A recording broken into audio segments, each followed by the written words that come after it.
বন্ধুরা, আপনাদেরকে দেখিয়েছিলাম গোড়াতলা। সেই গোড়াতলা দেখে ফেরার পথে রামেশ্বরপুর বাজারের কাছে আপনাদের টোটোটাকে একটু দাঁড়াতে বলবেন এবং যে কাউকে জিজ্ঞাসা করবেন যে রামেশ্বরপুর ঘোষবাড়িতে যাব। রামেশ্বরপুর জমিদার ঘোষবাড়ি রামেশ্বরপুরের একটি প্রাচীন বাড়ির মধ্যে অন্যতম। সেই ঘোষবাড়ির বিভিন্ন অংশ আপনাদেরকে দেখাবো। এই ঘোষবাড়ি অনেকটাই ভেঙে গেছে, এখন অল্প কিছু অংশ অবশিষ্ট রয়েছে। তো ঘোষবাড়িতে ঢুকতে গেলেই প্রথমে চোখে পড়বে যে দুর্গা দালান, যে দুর্গা দালানে এখনও দুর্গাপুজো হয়ে আসছে এবং প্রাচীন ঘোষবাড়ির বিভিন্ন অংশ কালের অতলে তলিয়ে গেলেও এখনও কিছু কিছু অংশ বর্তমান। যেমন দেখুন, এইগুলো আগেকার দিনের জমিদার বাড়ির কিছু ভগ্নপ্রায় অংশ। এটি হচ্ছে ঘোষবাড়ির দুর্গা দালান। দুর্গাপুজোর সময় এখানে দুর্গাপুজো হয় এবং এই যে দেখুন রামেশ্বরপুরের প্রাচীন ঘোষবাড়ি। এই ঘোষবাড়িতে এখন অনেকেই বসবাস করেন। তো আপনাদেরকে দেখাচ্ছি যে ভিতরে ঘোষবাড়ির বর্তমান পরিস্থিতি কেমন। প্রাচীন জমিদার বাড়ি বলতে আমরা যা বুঝি, এইটা হচ্ছে একদম সেই রকম একটি বাড়ি। বাড়িটির অনেক অংশ ভেঙে গিয়েছে। এই জমিদার বাড়িতে ঢোকার রাস্তা। চলুন রাস্তা দিয়ে ভিতরে ঢুকে আমরা দেখি যে ভিতরে এখনো কি অবশিষ্ট রয়েছে। তো এরকম প্রাচীন বাড়ি দেখতে আমাদের খুবই ভালো লাগে। বাড়িতে দেখতে পাচ্ছি যে এই অংশটি নতুন তৈরি হয়েছে। এখানে দুর্গাপুজোর সময় হচ্ছে অনেকেই আসেন বাড়ির বাসিন্দারা, তাদের থাকার জন্য এই অংশটা নতুনভাবে নির্মিত হয়েছে। এই দেখুন সেই পুরনো প্রাচীন বাড়ি। পুরনো প্রাচীন বাড়ির অলিন্দ এবং অলিন্দ সংলগ্ন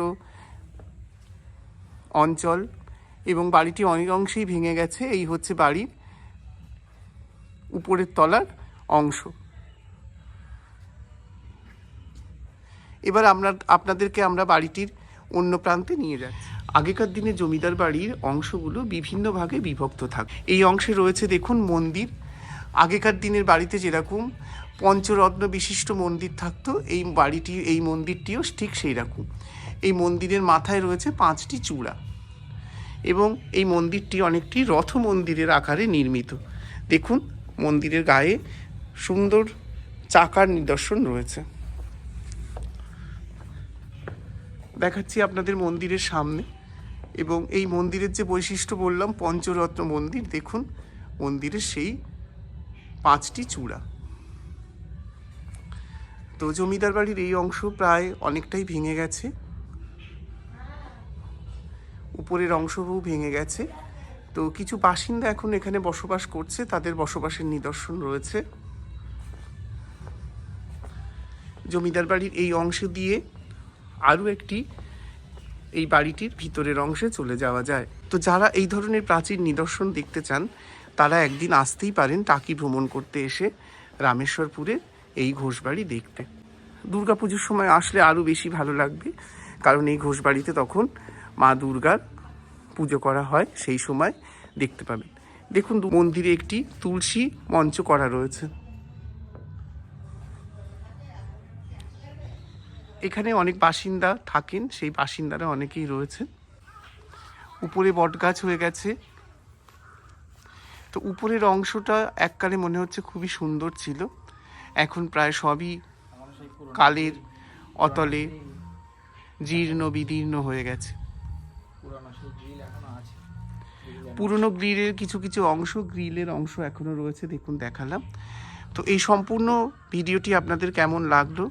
আপনারা যদি রামেশ্বরপুর একদিনের জন্য বেড়াতে আসেন তো গোড়াতলা এবং এই রামেশ্বরপুর জমিদার বাড়ি আপনাদের গন্তব্য হতেই পারে।